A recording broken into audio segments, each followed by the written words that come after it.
Hello, everyone. I hope you guys enjoyed our screening of Finding Cleveland. And today we have the honor of being joined by Baldwin Chiu, the producer, and Larissa Lam, the director of Finding Cleveland. Hey, how's it going? Hi, everyone. Hey. Cool. So thank you so much for joining us. We have a few questions for you. The first one we have is, having this film be so close to your family, it's an issue that's really close to your family, I mean. What was it like creating Finding Cleveland? What was it like? Well, We didn't think we were going to make a movie at first. I mean, we thought we were just going on a family trip to Mississippi. And then the next thing you know, all these crazy things happened, as you guys saw in the movie. And we made a movie because the history and the discoveries were amazing. But just knowing that their family was such an integral part of this American history, just like a lot of the other Chinese American families in the South.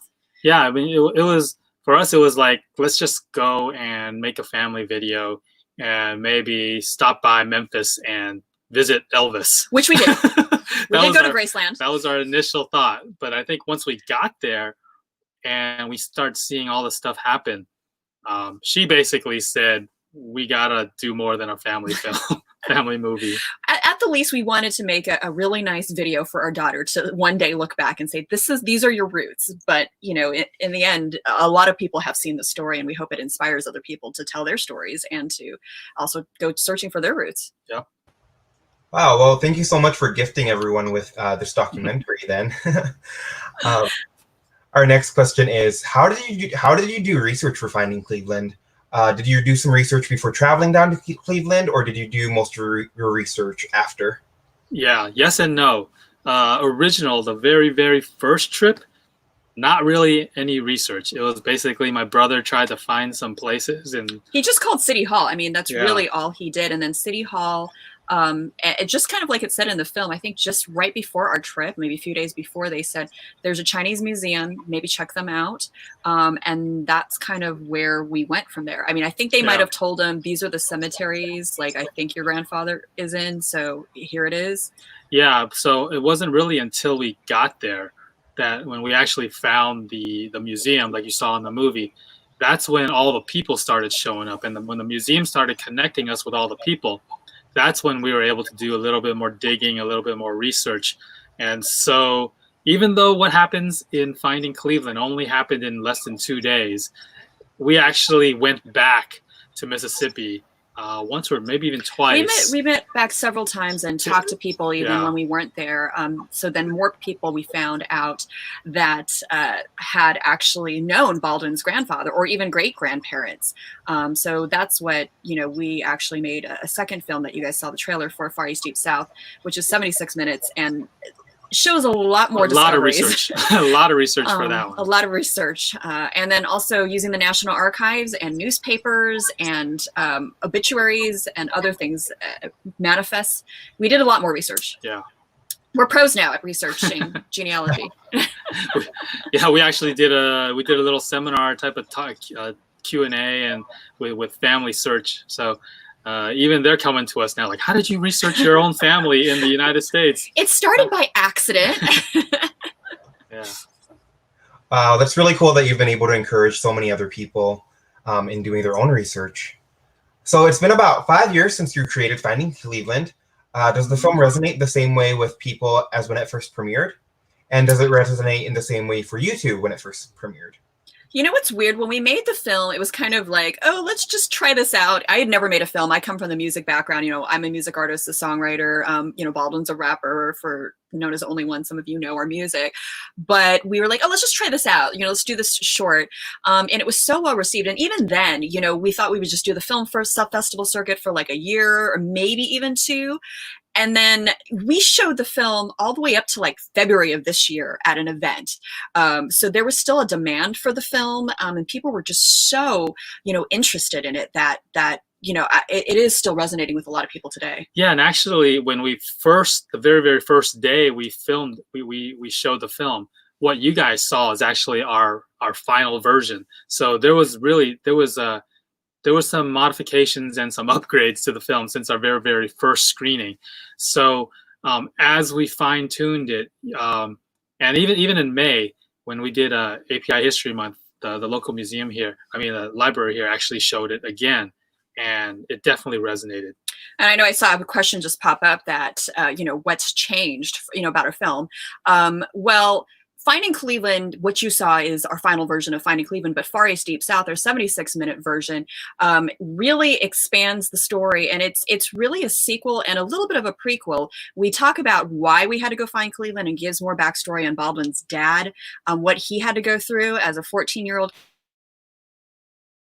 mother, and not knowing anyone, barely speaking any English, and growing up fatherless. And then once we get to Finding Cleveland, we meet a lot of other people, but we also go back to Mississippi and we meet a lot more people that hold a lot more keys. And ultimately, there's a couple of very surprise twists. If you thought Finding Cleveland had a lot of surprises, let me just tell you, Far East Deep South has a couple of huge surprises at the end that really literally changed the makeup of Baldwin's family history.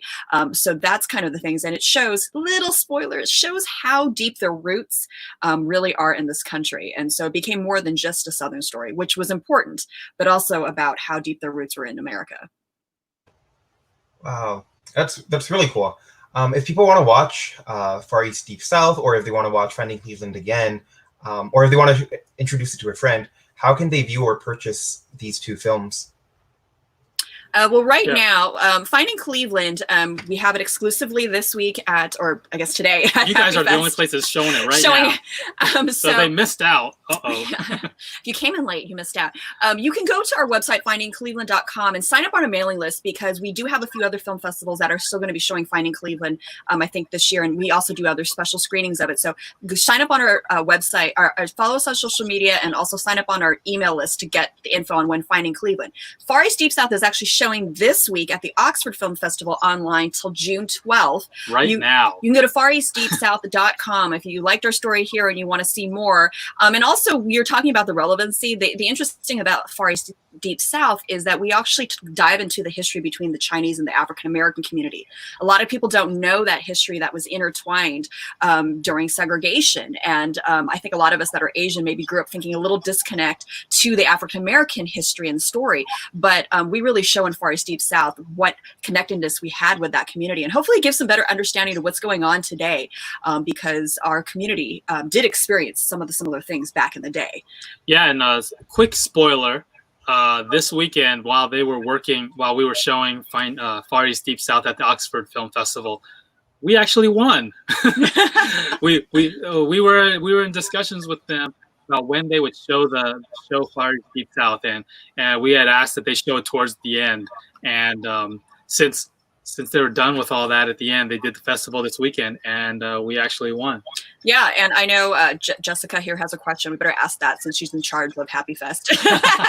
She was like, before researching your family's history, did you think you'd find such big reveals, or were we completely blindsided? We are completely blindsided by everything. Pretty much blindsided by everything. We've actually had a few people ask us, like, even our composer, Nathan Wong, who did our new film, he's like, did this really happen? Like, a lot of people think things are staged in Hollywood. I mean, this is a documentary. What you guys really see in Finding Cleveland and what you'll see in Far East Deep South really happened. I mean, we were completely just blown away, had no clue. In fact, we were so surprised that we were like, we were preparing for the worst, like, especially when we finally were able to reach out to the Black community. We were like, okay, they're going to hate us. They're going to talk to us. What are we going to find out? Because we've heard some history from the Chinese American people, but like, are they going to tell us something different? And will they not like us? So we were very surprised when we finally got to speak with them, and we were pleasantly surprised, and they welcomed us, and it was amazing. Between the history and the just the personal revelations, we had no clue.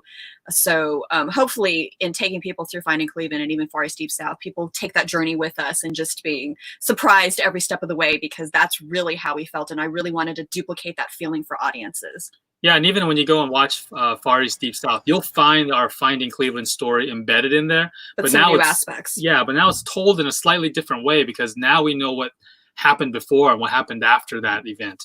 And it really changes the focus of Finding Cleveland. And we actually left some surprises out of Finding Cleveland, if you could believe that. So there were some other surprising things we found. Yeah. Speaking of surprises, for you two personally, what was the most, I guess, surprising or impactful part of creating Finding Cleveland for you two?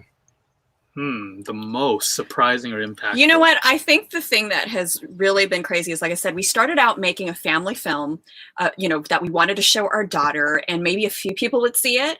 And now we've gone on this huge mission and crusade to change the way the education system is taught in far as U.S. history, and really being more inclusive of the Asian American experience, and in particular with talking about segregation in the American South. And we've already had some impact, with that in some schools, having people, U.S. history professors changing the curriculum to include. And so I think that's been the most surprising, is that we're dreaming bigger. And of course, we're now tackling this issue of race relations, which is so relevant, and telling people that, Asians are American. We're not the foreigner that needs to be kicked out or carries a virus, is going to infect you. And so our film, we didn't know was going to carry this relevancy. Yeah, for me, being surprised was, I was wondering who was even going to want to watch this film.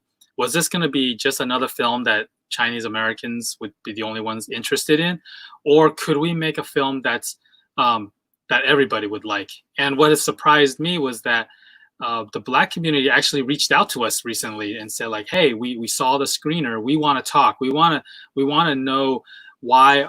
We want to learn more about our shared history, because we want you guys on our side. We want to work together. We want everyone to have equality in social equality. And if there's things that we can learn from you, and if there's things you can learn from us, then let's talk." And I was not expecting that to happen. And it's a very nice surprise that it did. Yeah, and do we expect similar things to happen with Finding Cleveland Experience and Far East Deep South? I'm hoping it's bigger.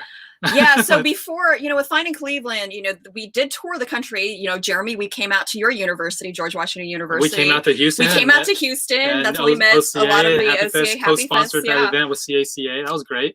And we love that face-to-face, and obviously with the pandemic, that as all of that has been shelved. We actually just got selected to be part of the Southern Circuit tour of films with Far East Deep South, that were touring the film at some universities across the South. So we hope to come back to Houston in real life next year when everything's safe, or even later this fall if things are safe. But we really, really miss that experience of going everywhere. We plan to go out back to DC at the Smithsonian to do a screening even, and with partnering with different organizations there and everywhere. We really want to. So that is the goal, to come in person. But in the meantime, we will do things virtually and see how things go, because we're still going to be working behind the scenes with educators and diversity programs at corporations to really just educate as many people we can about the history we don't learn in schools right now. Yeah. That's awesome hearing that Finding Cleveland has had such a big impact, and how you guys are continuing to dream about the impact Far East Deep South will have. Do you guys have any other future upcoming projects? Sleep. How about sleep? No. We would think you'd have more time to sleep at home, but it's not.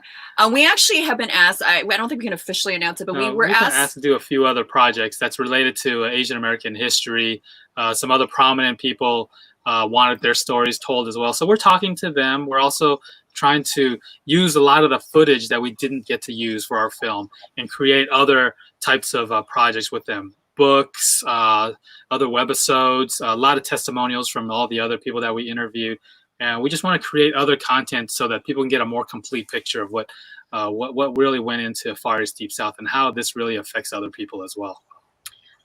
Yeah, there are projects down the line. So this one, we're spending a lot of time promoting Far East Deep South and Finding Cleveland right now, but we'll get it.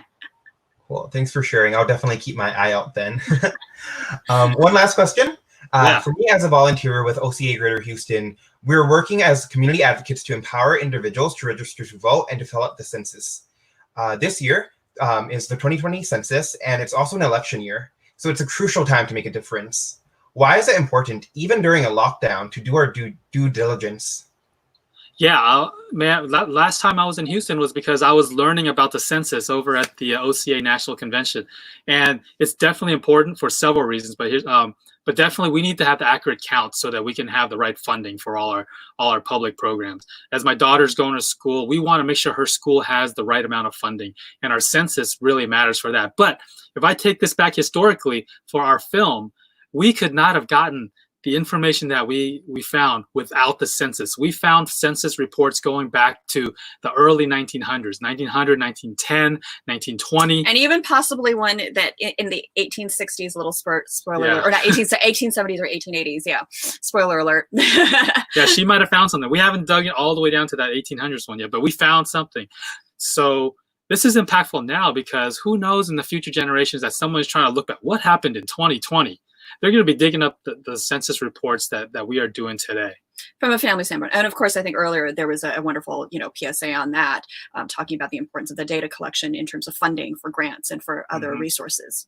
So yes, do your census if you haven't done it. And don't forget to vote. You can do it online too. It's easy. It takes you like 1 minute.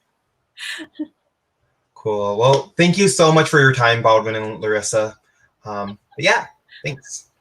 Right. Thank you, guys. Hope to see you guys soon somewhere. Cool. So next up, we have another documentary, A Chinese-American Giant, the Y.C. Hong Story, a collection of stories and interviews highlighting one of the first Asian-American immigration attorneys in the U.S. Immediately following the film, we'll have director Rick Kwan on for a live Q&A. Please enjoy the film.